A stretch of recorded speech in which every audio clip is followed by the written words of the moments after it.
আমাৰ যি প্ৰায় 12 লাখ যুৱক যুৱতীৰ এটা ডাটাবেছ আছে, তাত বিভিন্ন কোৱালিফিকেশ্যনৰ মানুহ আছে, কোনোবা গ্ৰেজুৱেট, কোনোবা পোষ্ট গ্ৰেজুৱেট, কোনোবা PhD, কোনোবা মেকানিকেল ইঞ্জিনিয়াৰ, কোনোবা কেমিকেল ইঞ্জিনিয়াৰ বা বিভিন্ন শিক্ষাৰ মাজত আছে।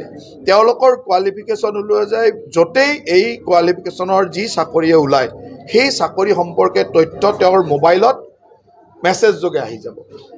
এপ্লাই ক'ত কৰিব, কি ধৰণে কৰিব, তাৰ লিংক আহি যাব, যাতে তেওঁলোকে সেই সুবিধাটো, সেই ইনফৰমেশ্যনটো পাই থাকে। কাৰণ আমাৰ এই নতুন যুৱক যুৱতীসকলৰ বা আনএমপ্লয়ড যুৱক যুৱতীসকলে কেতিয়াবা এই ইনফৰমেশ্যনবিলাক নাপায়, যাৰ কাৰণে আমি naukri.com-ক আগ্ৰহ কৰিছিলোঁ আৰু naukri.com-এ তাত সন্মতি জনাইছিল, আমাৰ লগত MOU চাইন কৰিছিল। আমি সেইমতে আমাৰ ডাটাবেছটো তেওঁলোকৰ লগত শ্বেয়াৰ কৰিছোঁ আৰু সন্মতি সাপেক্ষে প্ৰতিজন আনএমপ্লয়ড মানুহকে এই ধৰণৰ ডাটা ইনফৰমেশ্যন তেওঁলোকে দি থাকিব। আমাৰ কাৰণে এটা খুব আনন্দৰ দিন যে স্কিল ডেভেলপমেণ্ট মিছন বা স্কিল ডেভেলপমেণ্ট ডিপাৰ্টমেণ্টৰ দুটা নতুন কাৰ্যসূচীৰ আজি শুভাৰম্ভণি হ'ল।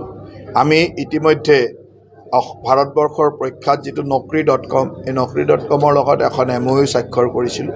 এই MOU মতে আমাৰ যিমানখিনি এমপ্লয়মেণ্ট এক্সচেঞ্জত ৰেজিষ্টাৰ্ড আনএমপ্লয়ড লোক আছে, তেওঁলোকৰ ডাটাখিনি আমি naukri.com-ৰ লগত সংযোজনৰ জৰিয়তে naukri.com-ৰ পৰা আমি তেওঁলোকৰ কোৱালিফিকেশ্যন অনুযায়ী ভাৰতবৰ্ষৰ বিভিন্ন ঠাইত হওক বা বিশ্বৰ আন ঠাইতে হওক, যি ধৰণৰ তেওঁৰ যোগ্যতা অনুযায়ী চাকৰি ওলায়, সেই ইনফৰমেশ্যনখিনি তেওঁলোকক মোবাইল যোগে, হোৱাটছআপ মেছেজ বা ইমেইল যোগে তেওঁলোকক যাতে দি থাকিব পাৰি, সেই ধৰণৰ এটা ব্যৱস্থা আৰম্ভ কৰিছিলোঁ। আজি তাৰ শুভাৰম্ভণি হ'ল।